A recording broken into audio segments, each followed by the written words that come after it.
Hello, it is Dr. Sheila Tikku speaking about class BSc Part 2, Paper 1, Inorganic Chemistry. It is BSc Part 3, Inorganic Chemistry. And we are studying about crystal field splitting in tetrahedral complexes. A main region is the metal ion at the origin, which happens to be the center of a cube. The four ligands may be represented as occupying alternate corners of the cube which has the metal ion at the center. यानी धातु ion सबसे बीच में है और side में है ligands जिनकी वजह से विभाजन होता है. In an isolated ion, the energy of all the 5d orbitals will be equal, but when ligands are coming from infinity, the degeneracy of d orbital disappears, and when there is separation in tetrahedral complexes, जब चतुष्फलकीय यौगिक की तरफ ligand आते हैं तो पांचों orbitals के अंदर विभाजन होता है. चतुष्फलकीय यौगिक के अंदर dxy, dxz और dyz जो कक्ष होते हैं, ये कक्ष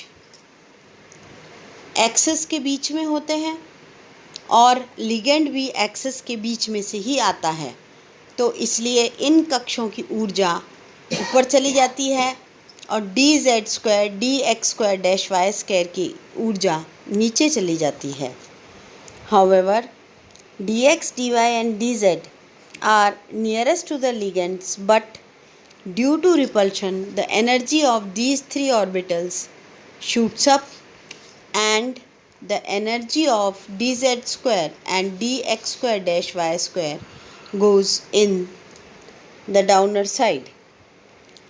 Due to this, the energy calculation is done in a different way because the energy in tetrahedral complexes, the electron in the tetrahedral complexes in the first state goes to Eg orbital and then it goes to the T2G orbital.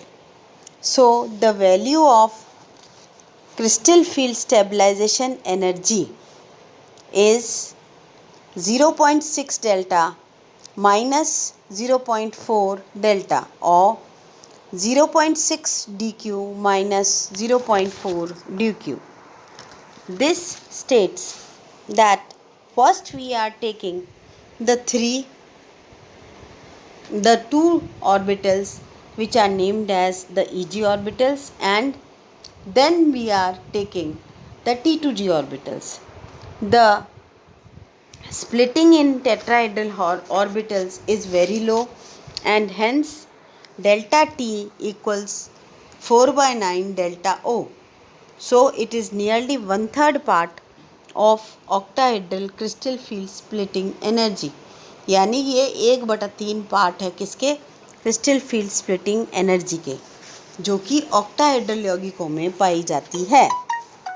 अब हम बात करेंगे कि क्रिस्टलीय क्षेत्र विभाजन ऊर्जा को ऑक्टाहेड्रल यौगिकों में हम किस तरह से निकालेंगे. इसके लिए नीचे टेबल दी गई है जिसमें इलेक्ट्रॉनिक कॉन्फ़िगरेशन अगर D1 है तो उसके अंदर एक इलेक्ट्रॉन Eg ऑर्बिटल में होगा और उसकी कैलकुलेशन होगी 0.6 × 1.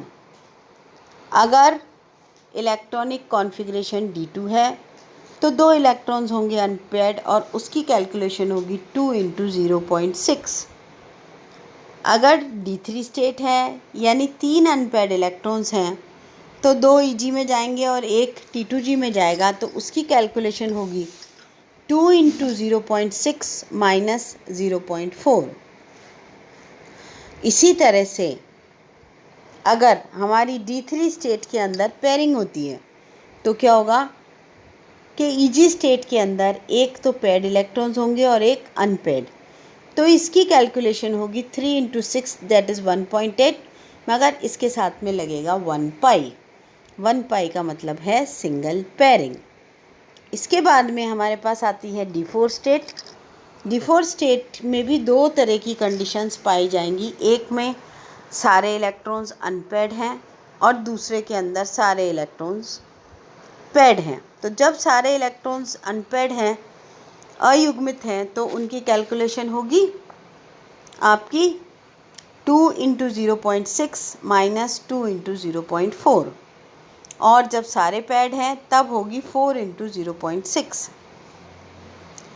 नेक्स्ट आती है हमारी D5 स्टेट।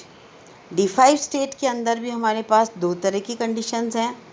एक के अंदर सारे इलेक्ट्रॉन्स अनपेड हैं और दूसरे के अंदर सारे इलेक्ट्रॉन्स पैड हैं।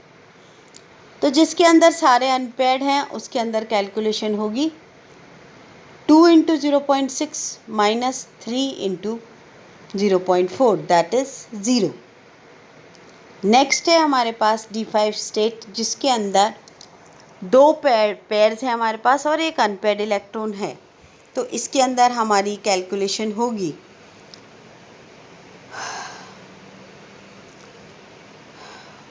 4 इंटू 0.6 माइनस 1 इंटू 0.4। इसी तरह से हम आगे चलते जाएंगे और अंत में जो हमारे पास आता है वो D10 स्टेट आती है। D10 स्टेट के अंदर सारे इलेक्ट्रॉन्स पेड अप होते हैं। जब सारे इलेक्ट्रॉन्स पेड अप होते हैं तब क्या स्थिति होती है, हमारे पास 4 into 0.6 minus 6 into 0.4 that is 0। तो हम ये समझ सकते हैं जहाँ की क्रिस्टलीय क्षेत्र स्थायीकरण ऊर्जा 0 आती है वो स्टेट्स सबसे ज़्यादा स्थायी पाई जाती हैं, और बाकी की स्टेट्स के अंदर इलेक्ट्रॉन को जोड़ने और निकालने की संभावना रहती है। और इसी तरह से हम क्रिस्टलीय क्षेत्र स्थायीकरण ऊर्जा को कैलकुलेट करेंगे।